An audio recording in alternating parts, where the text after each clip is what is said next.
জবাই করে ছাগলের জিহ্বাটা আর কলব হার্ট এই দুইটা কাইটা নিয়ে আসছে, বলছে এই দুইটা শ্রেষ্ঠ।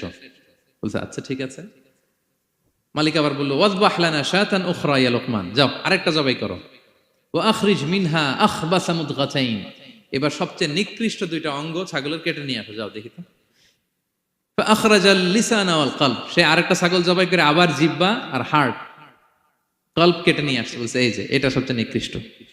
তো মালিক বলে মা হাযা ইয়া লোকমান, মা লাকা ইয়া লোকমান, ঘটনা কি লোকমান?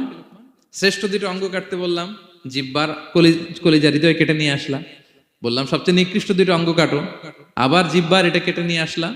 তো লোকমান বলতেছে জিহ্বা আর হৃদয় যদি শ্রেষ্ঠ হয়, কলব যদি শ্রেষ্ঠ হয়, এর চেয়ে শ্রেষ্ঠ অঙ্গ আর হতে পারে না। আর জিহ্বা আর কলব যদি খারাপ হয়, মানুষের মুখ আর হৃদয় যদি খারাপ হয়, এর চেয়ে নিকৃষ্ট অঙ্গ আর হতে পারে না।